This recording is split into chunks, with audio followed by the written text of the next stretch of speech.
seem like the type to love 'em, leave 'em, and disappear right after the song. So give me the night to show you, hold you, don't leave me out here dancing alone. Assalamualaikum warahmatullahi wabarakatuh. Perkenalkan, nama saya Tia Rita Dipsari dengan NIM 64212129 dari kelas 648B05.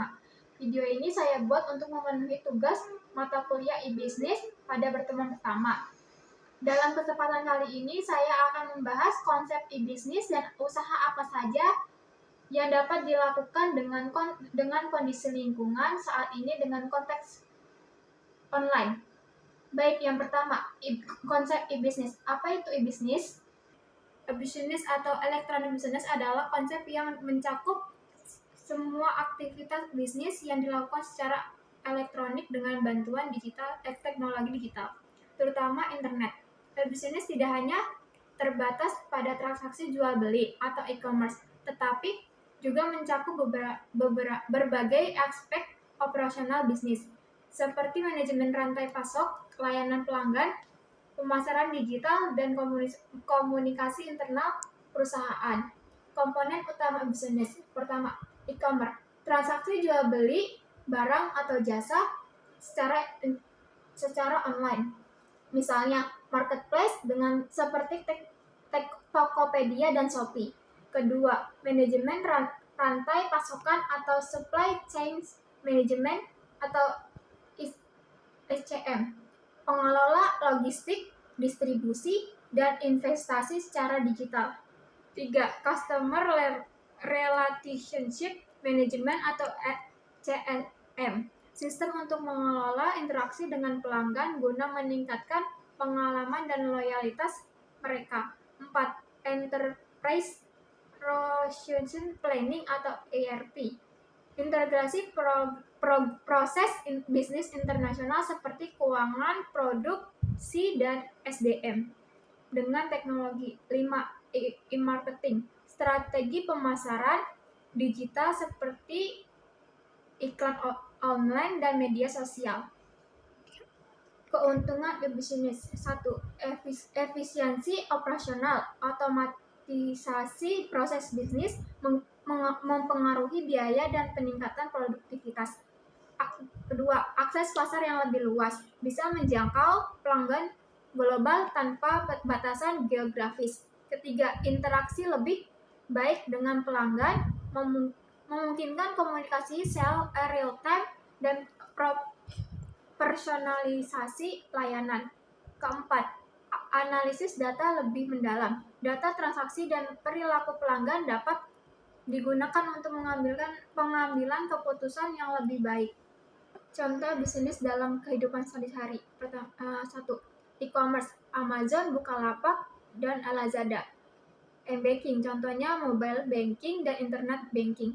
Ketiga, e-learning, contohnya kursus online seperti Umedi dan Coursera. Selanjutnya, community, contohnya Google Drive dan Microsoft 365 untuk kolaborasi bisnis. Tantangan dalam bisnis. Keamanan data, risiko serangan cyber dan pencurian data pelanggan. Ketergantungan pada teknologi. Gangguan sistem dapat mempengaruhi operasional bisnis. Persaingan yang ketat. Banyaknya pesaing membuat bisnis baru, inovatif, dan adaptif. Terus selanjutnya, masalah hukum dan regulasi. Kepatuhan terhadap regulasi bisnis digital di berbagai negara. Dengan perkembangan teknologi, bisnis terus berkembang menjadi bagian terpenting dalam dunia bisnis modern. Selanjutnya, usaha apa saja yang dapat dilakukan dengan kondisi lingkungan saat ini dengan konteks online.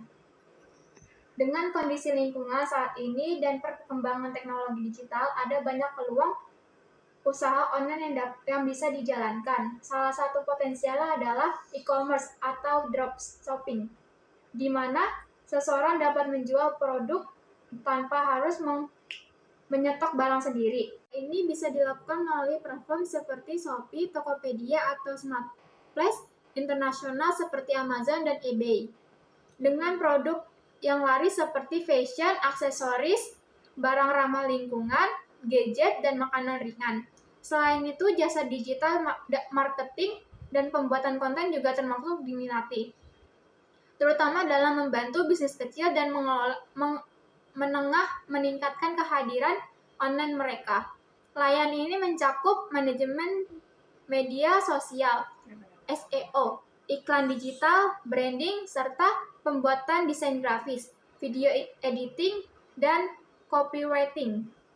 Peluang lainnya adalah kursus online dan konsultasi yang cocok bagi mereka yang memiliki keahlian di bidang tertentu seperti bahasa, bisnis, desain, atau coding. Kelas bisa diadakan melalui platform seperti Zoom, Google Meet, atau Marketplace. Edukasi seperti Udemy dan Skillshare. Selain itu banyak juga yang mencari layanan konsultasi bisnis, keuangan, atau kesehatan secara online. Kemudian ada peluang dari afiliasi dan monetisasi konten, di mana seseorang dapat menghasilkan uang dengan mempromosikan produk melalui blog, YouTube, atau media sosial, seperti TikTok dan Instagram. Program afiliasi seperti Shopee, Affiliate, Tokopedia Affiliate, dan Amazon Asosiasi bisa dimanfaatkan serta monetisasi dari AdSense dan sponsor jika memiliki banyak pengikut. Terakhir, dengan semakin banyaknya bisnis yang ingin go digital, jasa pembuatan website dan aplikasi menjadi peluang usaha yang menjanjikan. Bisnis ini dapat berfokus pada pembuatan toko online, website portofolio, atau aplikasi bisnis dengan menggunakan tools seperti WordPress, Shopify, atau coding dari nol menggunakan HTML, CSS, atau JavaScript. Hanya itu yang dapat saya sampaikan, kurang lebihnya mohon maaf. Wassalamualaikum warahmatullahi wabarakatuh.